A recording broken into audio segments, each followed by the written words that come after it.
the most amount of bullying I got was in middle school, and it was when I was in sixth grade. And but I learned my lesson because, admittedly, we were in the locker room dressing for PE, and I was standing there without a shirt, without pants, in like tiny little white underwear, you Uh, know, and that looks kind of ridiculous. yeah. And I did not even realize it. I was doing it because that's what I do at home. You know, that's what I was used to. Uh, And and so, the older kid, he like just kind of grabbed the back of the underwear and kind of snapped it against, like he pulled it and let it, yeah. snap back.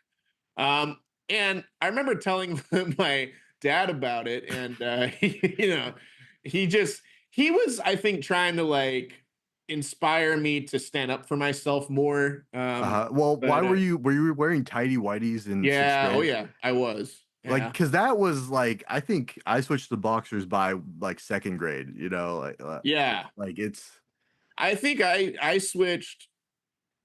I began to be really like conscious of what I was wearing by eighth grade. And I just remember like well, my I think even like boxer briefs are better than boxers. Not boxer briefs. yeah, Boxer briefs are better than briefs in a yes. locker room, right? Oh And yeah. it's Yeah. really because okay, like you watch, like Adam West Batman, for example, right? Yeah. And it's like you see Robin in the show, and he's got the green like pants, like underwear style, like speedo style kind of Yeah. pants, Right. right? And it's just not like a normal thing for American. Maybe it's normal in Europe, I but think it like, is. Yeah. yeah, but in the U.S., it's like most dudes will wear like shortest thing they'll wear will cover at least the top part of their thigh, right? It's not you're Right. not burying all that out. Girls Yeah. will, but guys don't. Yeah. 'Cause- And so yeah. you were, I mean, your parents should have been smart enough to know that was a death trap that they were sending their son into with just briefs into like a locker room for the first locker room he's ever been in. Yeah, Yeah. yeah. And I mean, I learned very quick. And I think that it's important sometimes for a younger kid to sort of go through, as long as it's just that and nothing more, then that's cool. Like, Mhm. oh, well, when I was in seventh grade, though, man, that was crazy because I was one of the few seventh graders that did zero period PE. And Uh, that was just weird because and basically, zero period, by the way, is like you had before class, you had like yeah, little bit of school some people went to. Most people didn't though. right. And they could take PE and then they could take two electives if they wanted to. Yeah. And that was actually what I was doing, was pretty much only offered to eighth graders. And this was kind of weird. You know, in hindsight, I think that this probably wasn't necessarily appropriate and I just should have chosen. But I really wanted to do both journalism and concert band in seventh grade. Mhm. And I told my mom that, and she went and like Well, vouched for me with the school, and they actually had a pretty big fight. And the what? yeah, and the journalism teacher vouched for me as well, and I should have just done journalism if Yeah, that's what I was so into. but you But wanted to do music though. I did, and I really enjoyed still doing both because I remember playing the French horn and Mhm. having a fun time. Yeah, then maybe doing both was good. Yeah, but like just being the only seventh grader who got to do that, that is kind of like snowflakey in a way, Well, you know? because okay, yeah, like I don't know if we could disclose this maybe, but your mom is a teacher Right. in the school district, Yeah. but she doesn't teach at the school we went to. She teaches at No. like the other school, But and see, yeah, yeah, you know what? I should maybe ask her about this, but I don't think that that's something that like she tried to use necessarily. What really, I seem to remember is that the one that really finally convinced them was the journalism teacher, uh because she just really liked me and I had like written some no, stuff. yo, you had And the it best is, articles by the way. I oh, remember thank you. reading that for sure, and I give everyone a read, and there's some good Yeah. stuff for sure, but like I always looked forward to yours because you talked about cool stuff and like I Yeah. liked your writing style too. Oh, thanks, man. Yeah. Yeah, I remember like I'd write an article about the Beatles, and I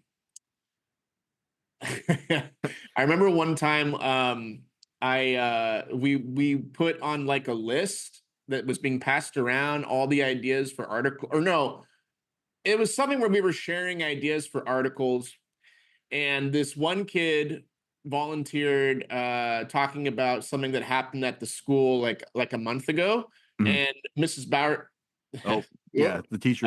the teacher, said no, that happened too long ago, so that's kind of can't write about that. And then this kid went, well, the Beatles happened decades ago, so why are we talking about that? And Oh, that's not a bad point, but yeah. then I said that's a tribute.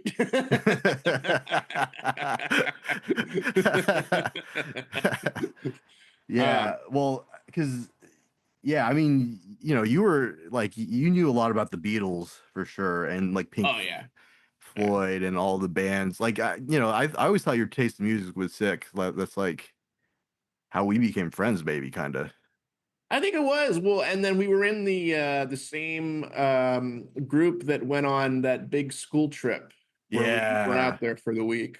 because I remember I was telling you about your article on Board of the Rings, which was not Board of the Oh Rings. yeah, Your article on Barry Barry Trotter. Trotter, Yeah, because Barry Trotter is this book, this parody of Harry Potter, yeah, and I forgot he was like a part dog. He was like mentally deranged, Barry Trotter, that's and right. That's yeah, right. or something like Yeah, that. And he was like, it's like them as adults or whatever. yeah.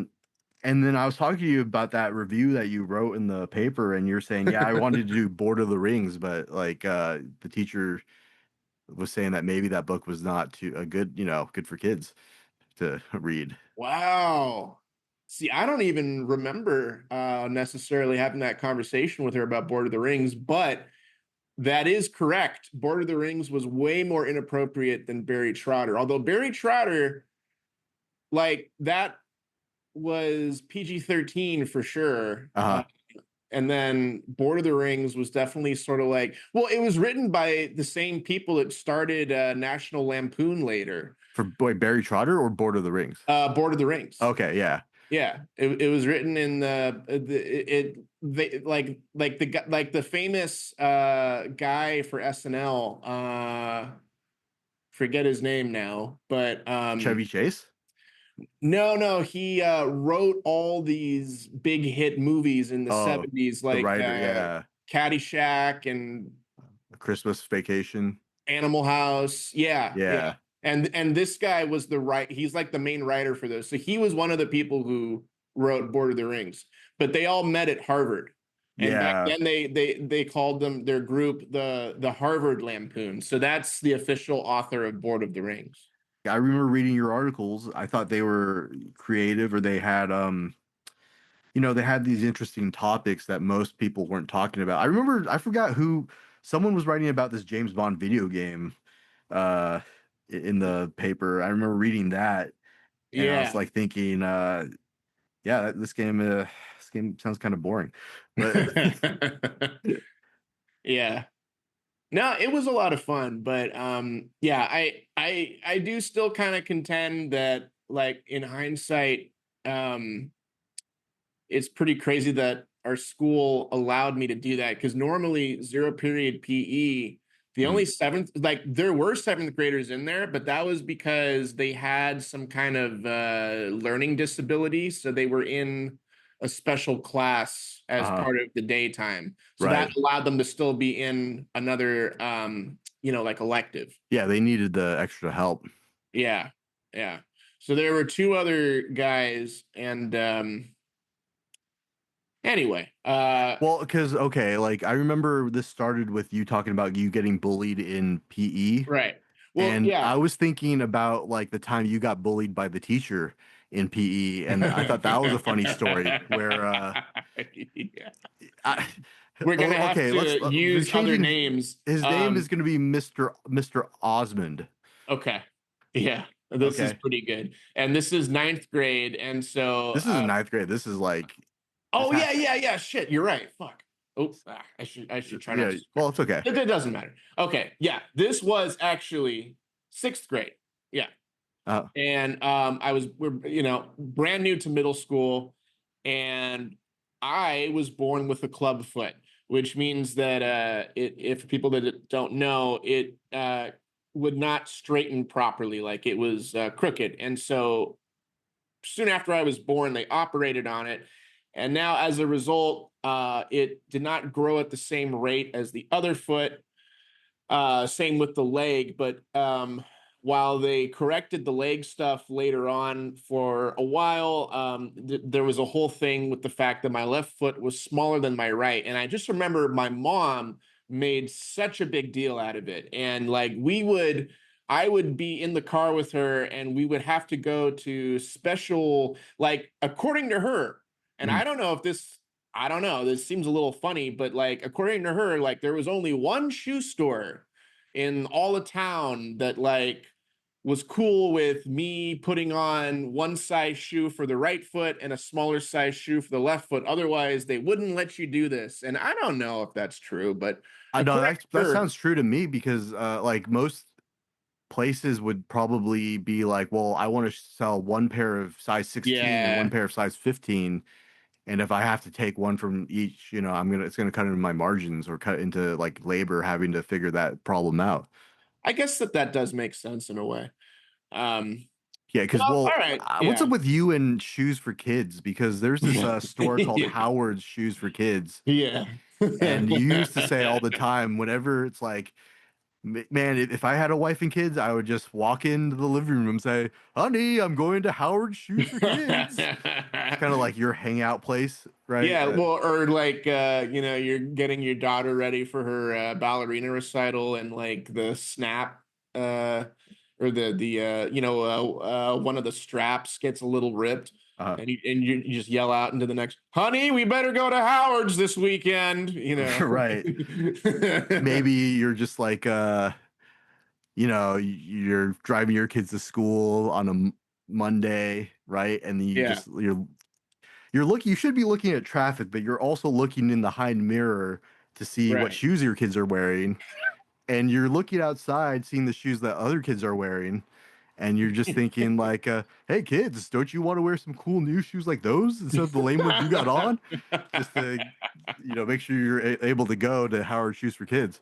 Or you actually, like, you kind of play a game with yourself, or I would, where I like ask kind of a leading question of my son, like, "Hey, wouldn't you think it'd be kind of cool if you owned your own pair of bowling shoes?"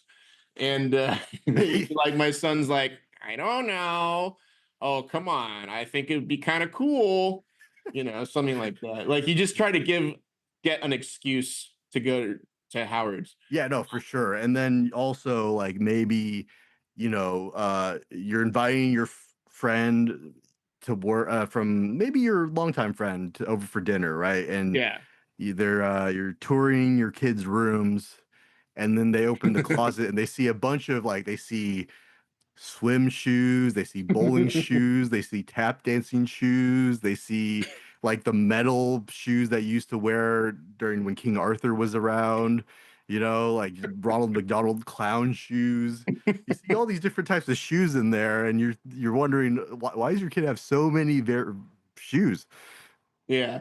And then as the host, I go, "Howard's," and I kind of like shrug a little bit, put my hands up. That'd be a great commercial, like, Yeah. "Howard's," like, that'd be a good tagline, even, like, if you just ask the question. Like, it's just like these parents take their kids on these little outings, and like they're getting ice cream, and then some ice creams, like, it drops off the cone and onto the kid's shoe, and then the dad just kind of looks at the camera and goes, "Howard's," shrugs, I don't know. Yeah, well, because what if in the same dinner your friend notices your TV, you downsized from like, a 55-inch TV to a 48-inch TV, and they're Yeah. wondering, they're like, well, why did you get rid of the bigger TV? And you said, gotta have money for Howard's. Yeah. Well, anyway, Maybe you used to yeah. drive a Mercedes Benz.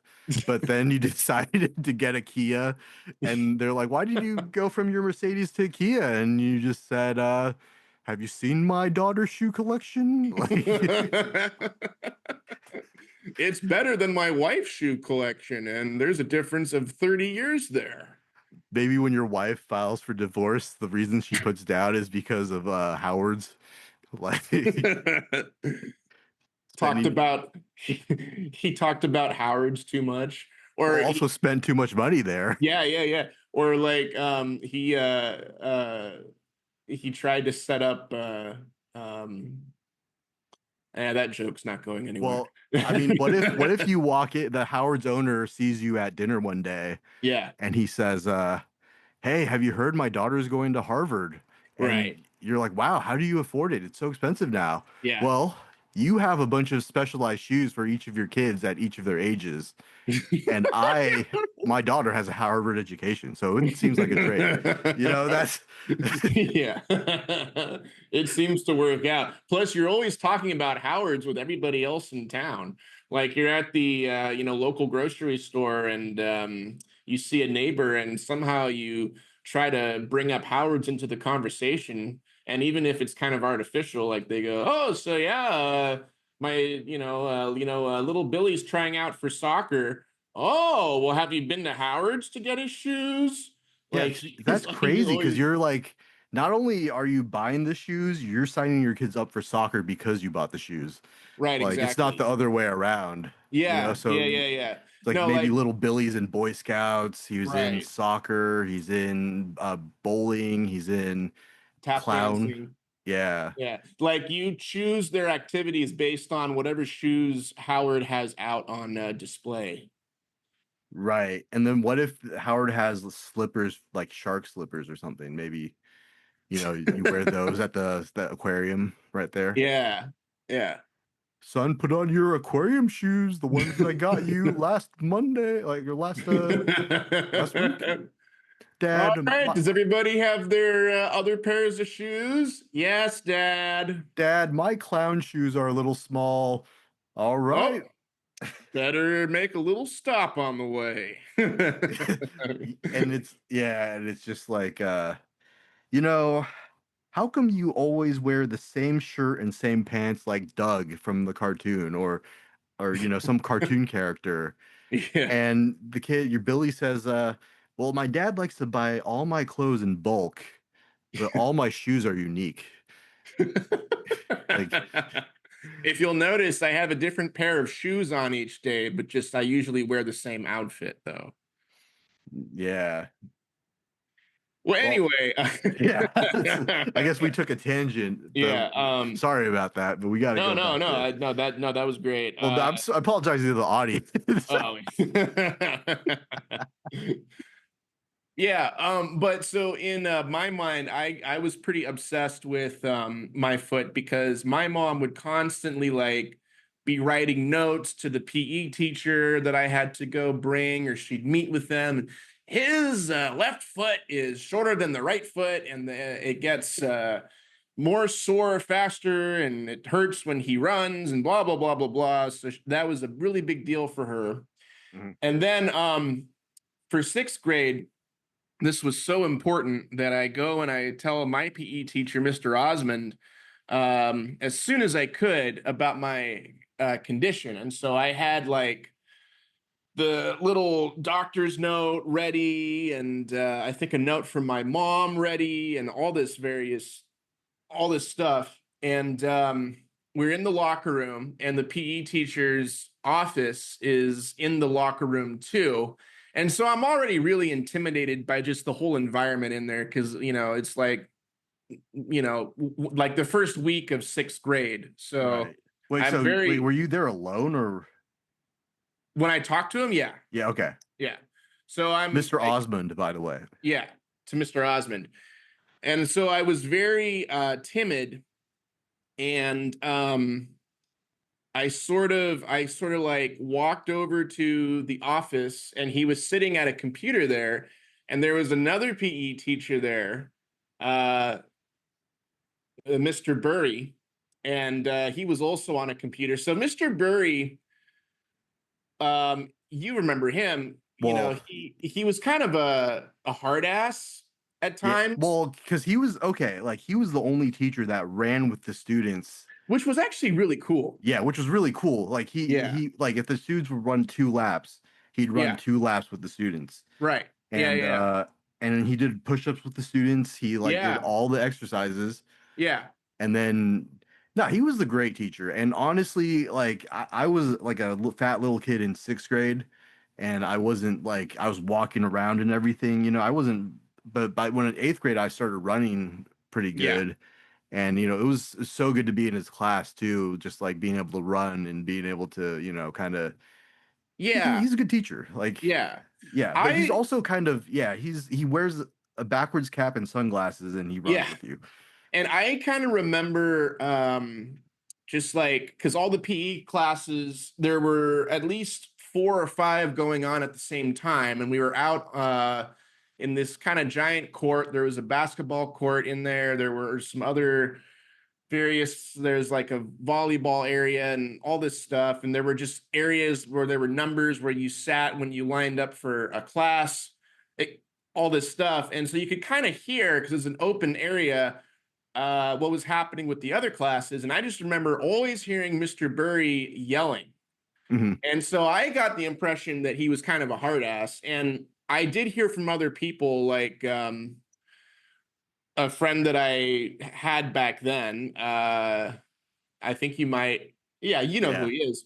That he had a hard time in his class sometimes. And like, oh, Mr. Burry had us run 6 laps, I'm dead. And I just remember like thinking like, man, this guy is just like intense. Yeah, And but I you and can't I say anything because he runs with you and he does it for right. all 5 or 6 however many classes he teaches. It's true. It's true. Yeah. I mean, he definitely was the best in shape, I think, for sure.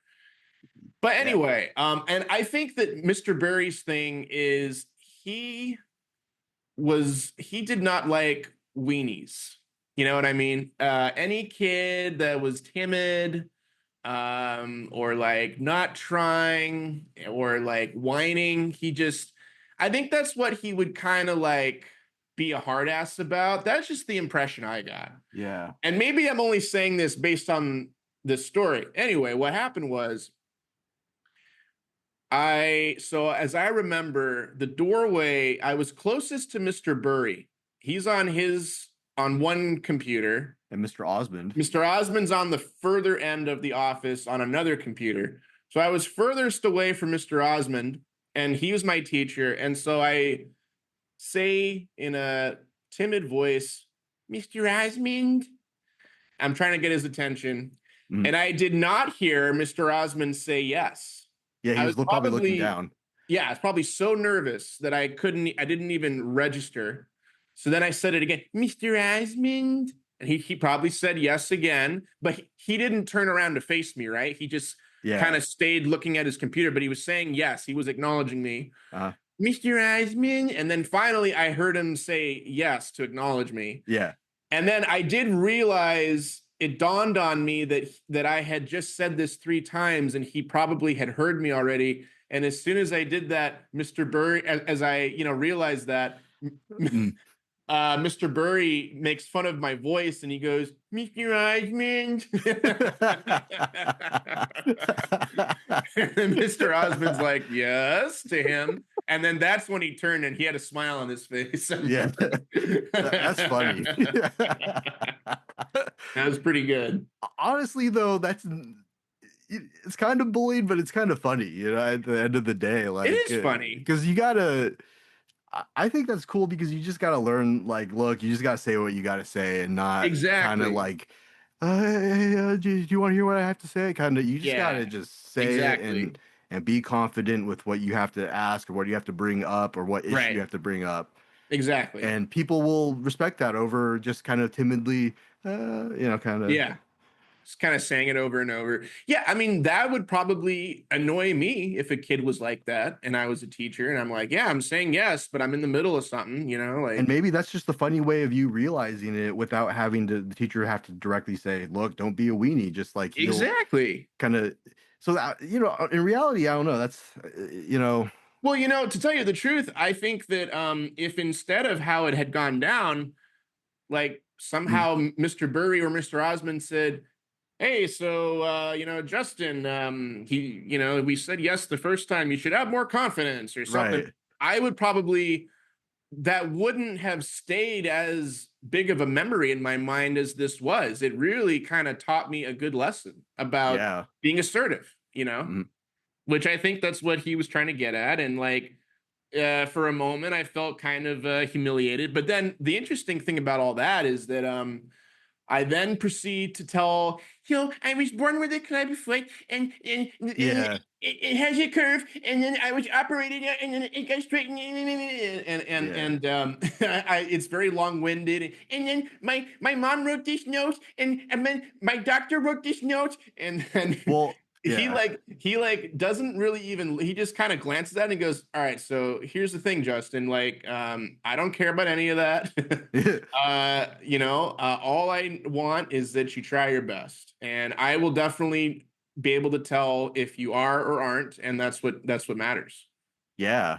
That's awesome. Okay. And I go back to my locker. Well, because I mean, that's the thing too. It's like I think sometimes your parents are concerned about Yeah. you, Right. and then but some people maybe are like more, like you got to worry about this, you got to worry about that, you got to worry, that type of stuff, and that energy kind of gets translated to the kid, and the kid becomes the conduit, right? You're really Yeah. kind of being controlled by your Yeah. mom's concerns, really, in that Yeah. moment, right? Like Yeah. you didn't want to go up there and talk to them because of without that No. prompt, No. I and you mean, it you wouldn't have was brought it up without it either. probably not. I And mean, it if was yeah, yeah. It was embarrassing to even go up there. That's probably why I was so timid. And like I think that I kind of was like this was not my mom's intention, uh but I basically felt like, oh, there's this huge problem that everyone needs to know about and yeah. accommodate me and all this stuff. And I mean, that's not a good message that a kid should have. I mean, in some circumstances, yeah, like it's important. Like if they literally have a cardiac But the thing is, problem. when you get a little wiser, you realize that, okay, maybe someone is concerned for you. So that's why they have all these, they Yeah, bring up all these issues. So you just take sure. note of the concern, and Yeah, then you go up to someone and you say, well, this is an issue that might concern me, right? right. Like what can I do about it, or what can we do about it, right? Yeah, Like yeah. I have a club foot and I don't run as fast as maybe someone that has one, Right. Yeah, you and don't need to come up there with a yeah. doctor's note and a note from your mommy or any of this stuff.